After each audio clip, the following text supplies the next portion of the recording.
What is going on, everyone, and welcome back to another video. In today's episode, I'm doing something different today. I decided to go up to Altoona, Pennsylvania, home of the Altoona Curve, who are the AA affiliate of the Pittsburgh Pirates, because I wanted to go check out baseball's newest #1 ranked prospect, Konnor Griffin.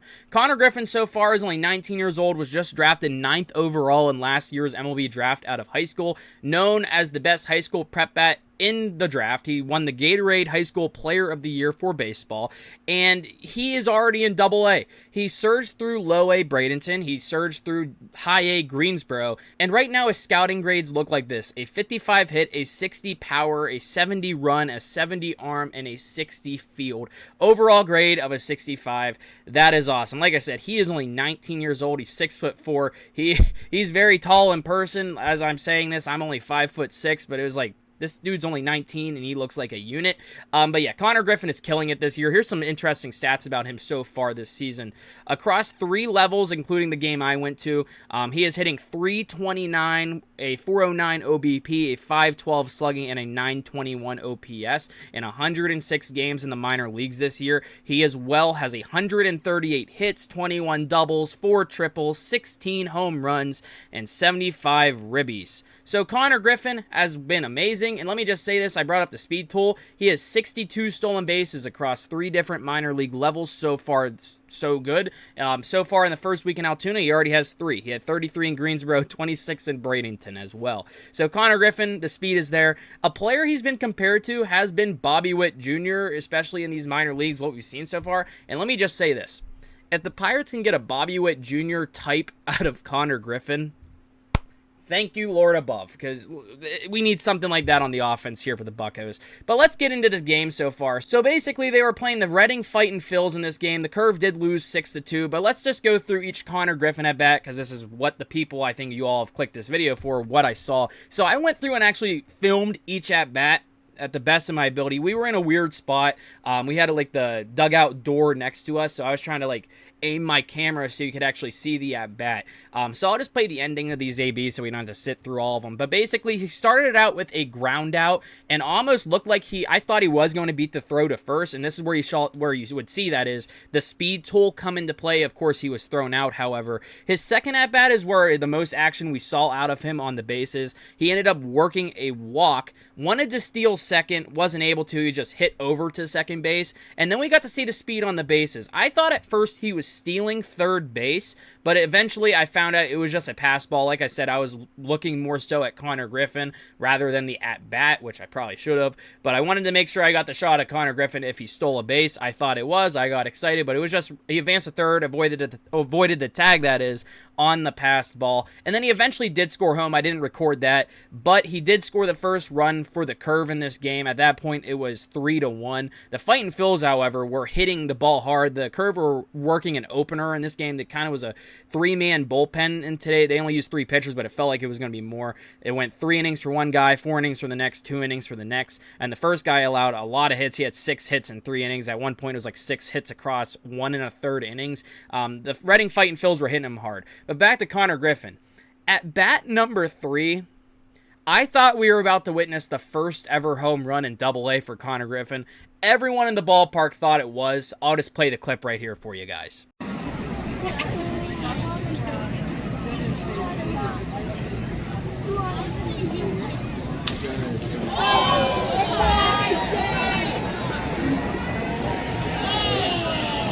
So yeah, Altoona is known to be the place that I like to say where a lot of Pirates prospects' bats are tested a lot, because high A Greensboro, we like to call it as Pirates fans a boombox.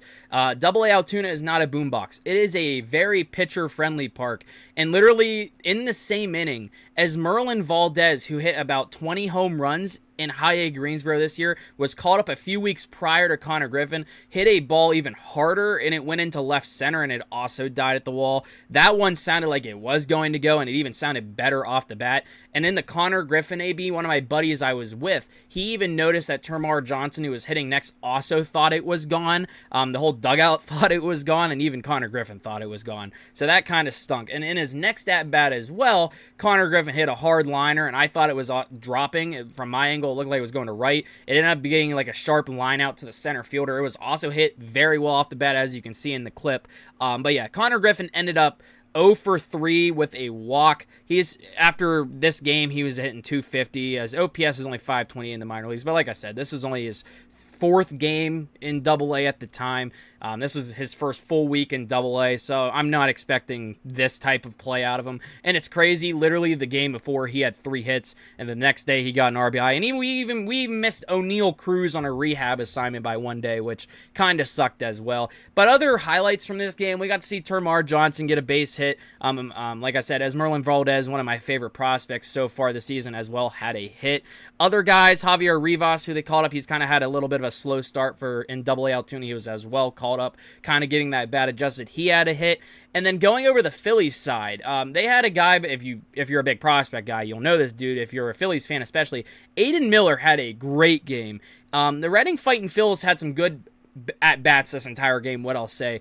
Aiden Miller, I didn't clip any of the Fightin' Phils here, so sorry if you were wanting to see that. But Aiden Miller had a very odd game on the box score. He led off the game with a double, but that was his only official at-bat because he was walked twice. He also scored 2 runs, but he was also hit by a pitch twice. Aiden Miller had an amazing game on the on-base machine category, and the pitcher for the Phillies as well was another top 15 prospect for them. It was Gene Cabrera, who went up to 6-6 on the year, 5 innings, 2 hits, 1 earned run, 2 walks, and 7 strikeouts. So it was a great game for him. But overall, we did go to see Konnor Griffin. Let me just say, I'm really excited to see what we get out of Konnor Griffin, especially for Pirates fans. And I'm very curious to see how he's going to adjust to Altoona, especially in that ballpark. I'm more excited to see him on the road to see if that kind of evens up his stats because, of course, it's only been a week, but I as well want to see what he can do outside of that ballpark and other Double-A ballparks because this kid's only 19 years old. Like, the stat is, it's interesting about Termarr Johnson. He's only 21. He's yet to face a pitcher that is younger than him, which is crazy just to think about. And Konnor Griffin's like 2 years younger than Termarr Johnson. Both these guys out of high school, they look to be the Pirates' future. I'm really holding out hope for that. We had some funny moments at the ballpark, though. I noticed the Altoona Curve mascot, his name is Loco. He's crazy. Me and my buddy are watching this game. He straight up jumped my friend. I'll play the clip here.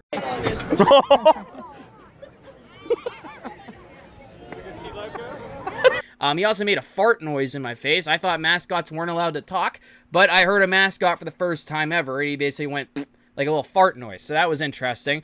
And then they had this little meatball race, which I didn't notice at first. I was like, I need to clip that really quick. I did like, however, the Curve did something with the t-shirt toss.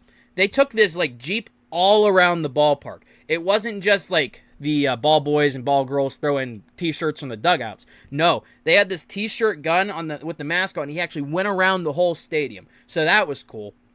And then here's an interesting, I didn't get a clip of this, but I'll put a picture of the mascot up. Altoona. Yes, Altoona, PA has a mascot also named Al the Tuna. Just Altoona. And there's an interesting thing about Altoona. He lives in center field, so he's not allowed to be freed until the Curve score a run. When the Curve score, he comes out and does this little happy dance to this baseball song for about 5 to 10 seconds. Then he's locked back up in the walls. This dude lives in the walls, and he's not allowed to get fresh air. I don't know if they're feeding him. I don't know if they're giving him liquid to drink. I don't know how he's living back there. But this dude is locked away in the darkness, basically, until the Curve score.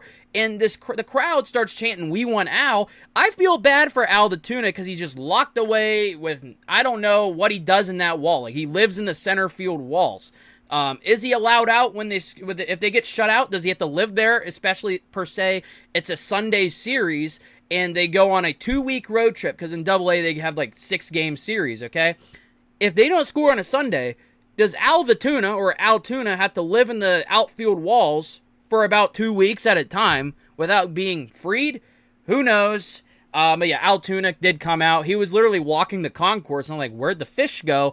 And then he just disappeared. So that was an interesting time. But yeah, that was an interesting type of video. I wanted to record my experience and the best of my ability. Maybe I'll do some more of these when I go to games elsewhere. I want to try to maybe do some of these if I go to like a Pyre game or something, or maybe other sporting events. So let me know down below if you want to see more of these. Make sure to all subscribe to the channel if you're not already. We're getting very close, like dangerously close to 400. I want to try to hit that by the end of the season. It would be really cool. So make sure to help me do that down below. Make sure to like the video, subscribe to the channel, leave a comment down below. If you know anything more about Altoona, please let me know. I need to know the guy is safe. But yeah, thank you all for watching. Have a good one, and I'll see you next time.